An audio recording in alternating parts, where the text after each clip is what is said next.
Hello and welcome. It is JohnnyArt. Not exactly in the blanket fort. I'm coming from the blanket fort, but I'm in the portable blanket hat. There's actually a hat. I felted myself. It's unusually thick. Um,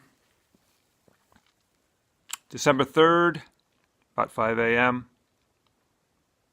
It's Monday.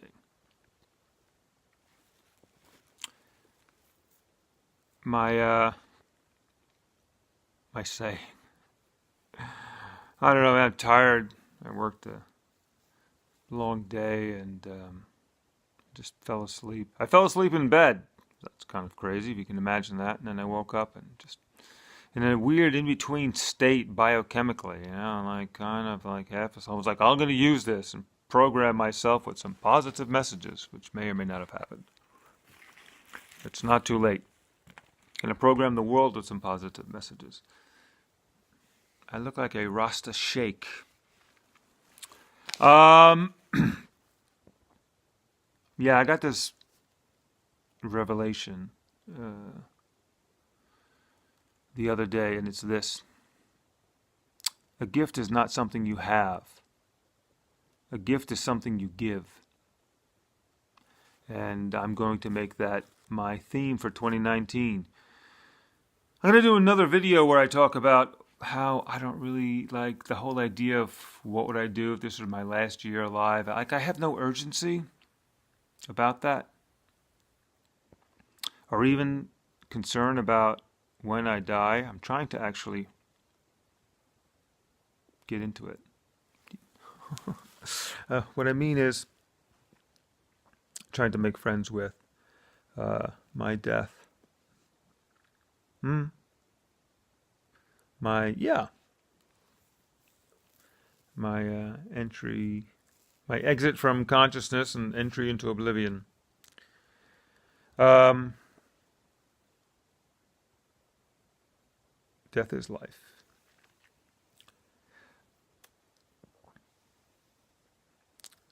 Yeah, because I have a month left and I had all these things I wanted to do. I don't want to do anything. And I don't want to be too full of myself if I say, that I'm beginning to experience a certain kind of freedom. The freedom of not wanting anything from anyone. I'm at the doorman job, and just watching people go by, including the occasional attractive woman, and I'm like, isn't that great? As a matter of fact, sometimes I just will sort of glance at them once and not look twice, so that I'm not in some weird way trying to steal something from them, like, go on your way, and I'll try not to energetically rob you, for my own purposes. That's another video. So a couple of things seem to happen in kind of quick succession that made me come to this idea. One of them was seeing, it was the anniversary the other day of George Harrison's death, and I thought, holy moly, he died at age 58, and I was like, for me that was just a little too real, because I'm 54, and I'm like, well, think of all that man accomplished in his life, and he died at such a young age. I'm like, that's nuts. Of course, John Lennon died at age 40, and look at all he accomplished, or someone like Jimi Hendrix or Kurt Cobain, who died at age 27, But there was just something about that, the nearness of you, the proximity of that aginess to my own age. I'm like, wow, man. Like a little bit of a wake-up call, you know what I mean? So that was one thing. I have notes, as always. Something is going to burn. These analog lights, they're just exciting electrons and causing so much resistance in a little bit of wire that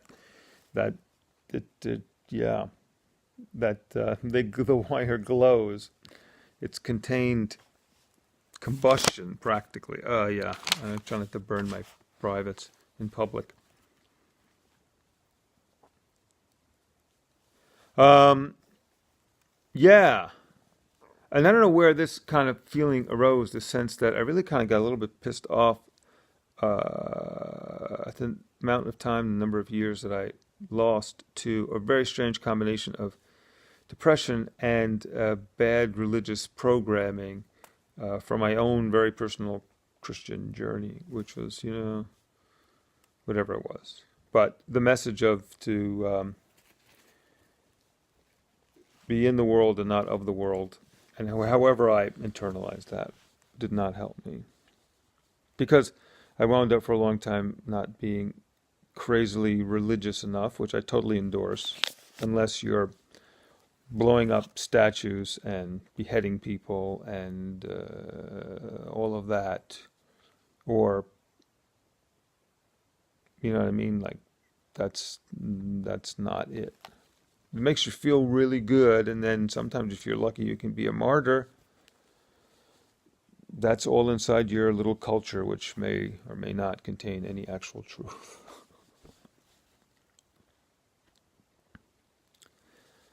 So that was a thing, and I saw this video the other day, and I'd seen it before. The comic Steve Harvey, and he's a real character, and he's inspirational. People really like him because he's goofy and funny. He's got a talk show and all the stuff that he does. And he said, that you should follow your gift and not your passion. And he was talking about, I don't know, Marie Callender cooking a pie in a rundown restaurant, and whatever you do, a haircut guy who, was very successful and all of that stuff.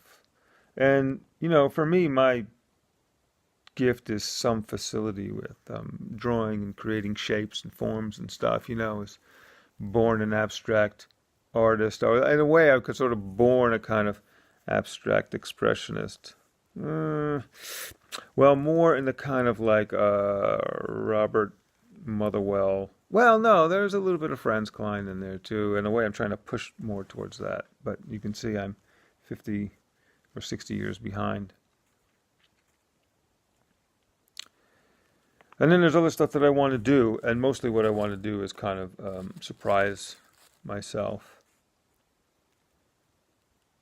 I give a shout out to Mrs. Finkelstein, my beloved fourth grade teacher.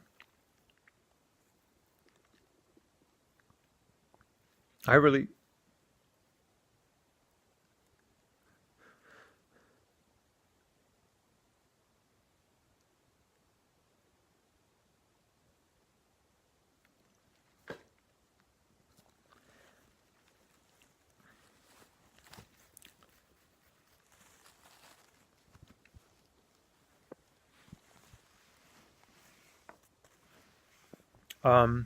Eileen Finkelstein of Emerson Elementary in Yonkers. I really did love her. And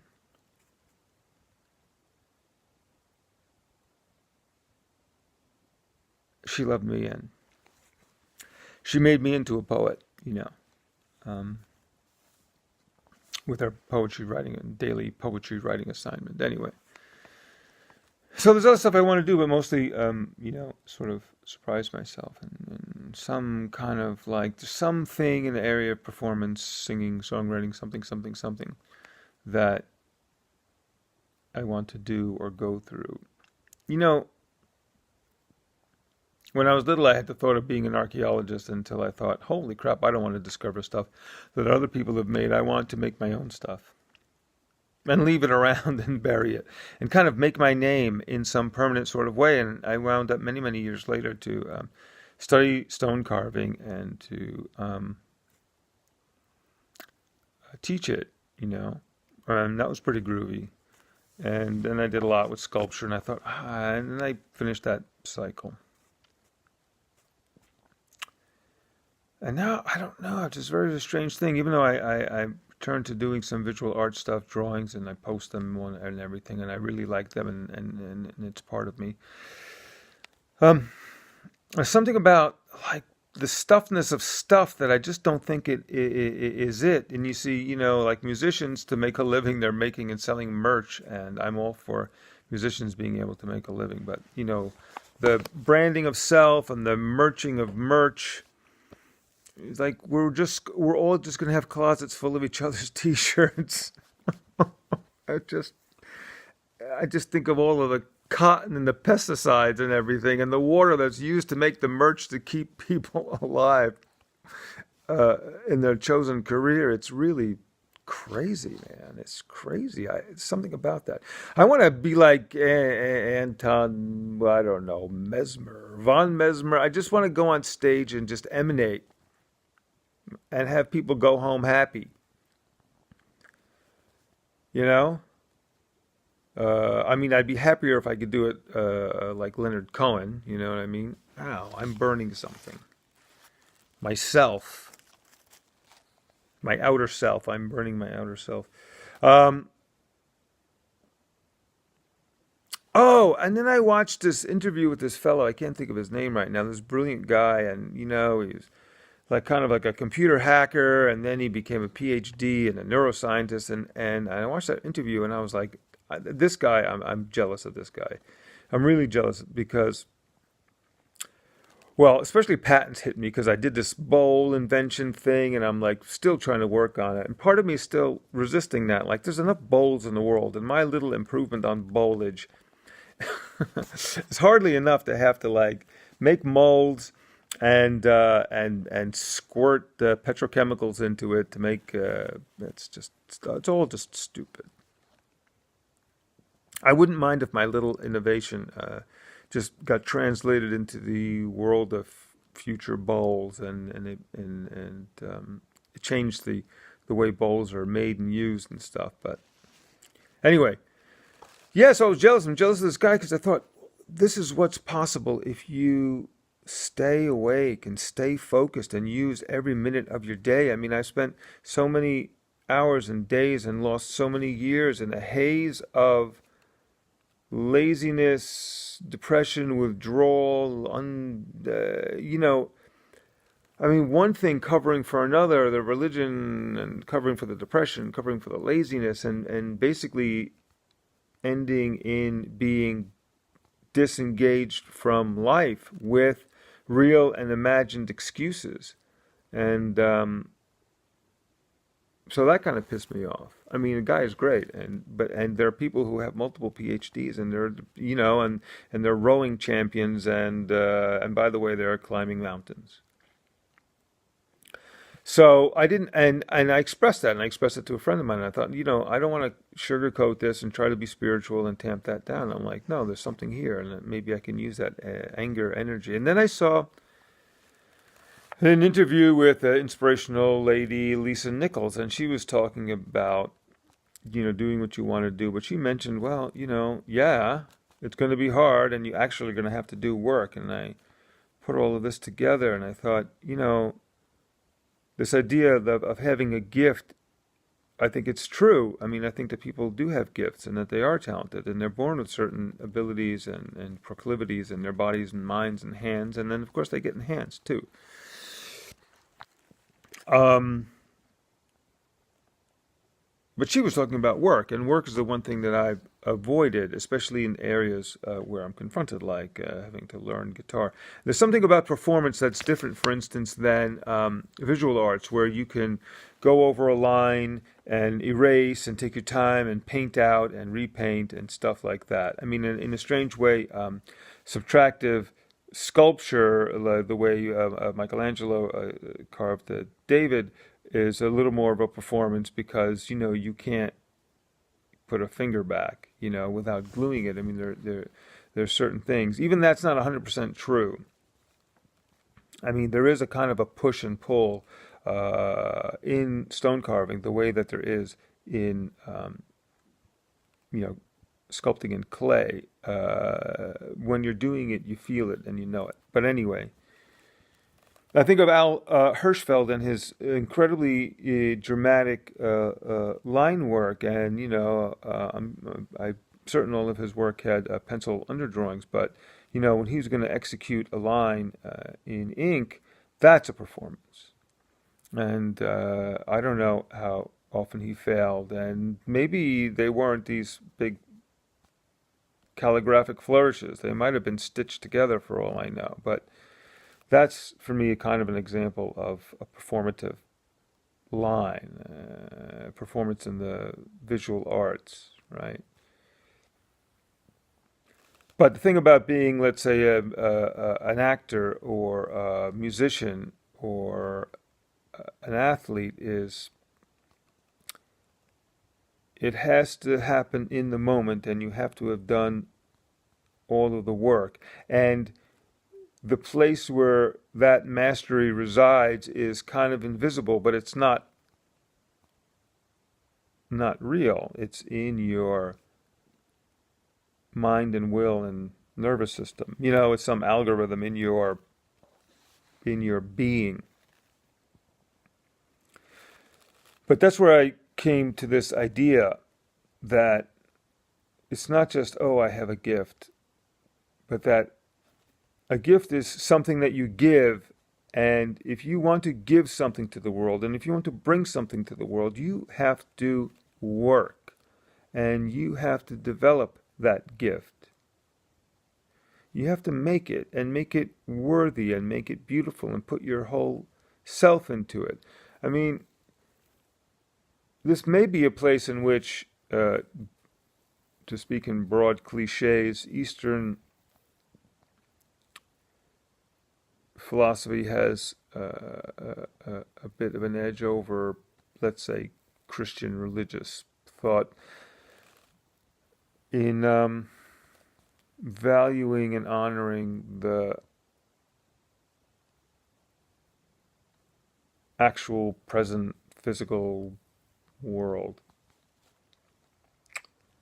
Blah, blah.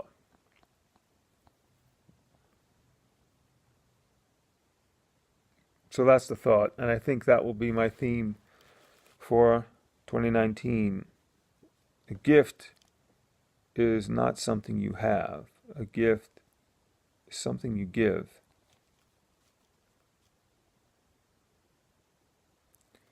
And the kind of gift I'm talking about is not something you go and buy, but something that you create within yourself to give to others.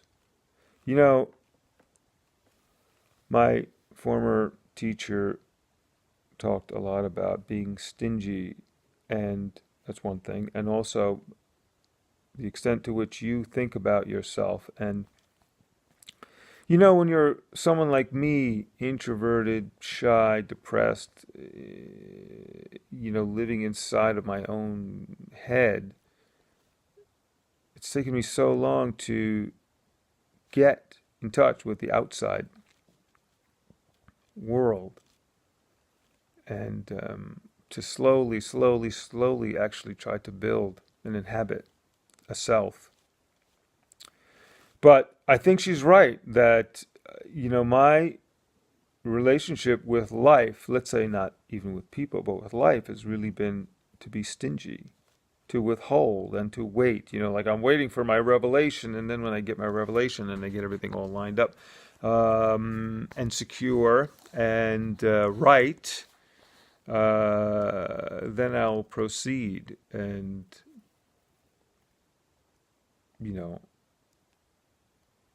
that's one of those highfalutin excuses that keep me and have kept me stingy as a person, ungenerous, emotionally ungenerous, and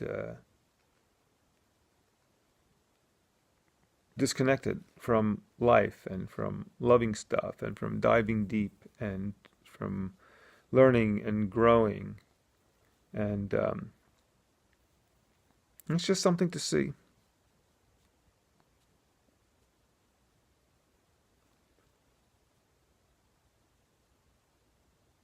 (2019)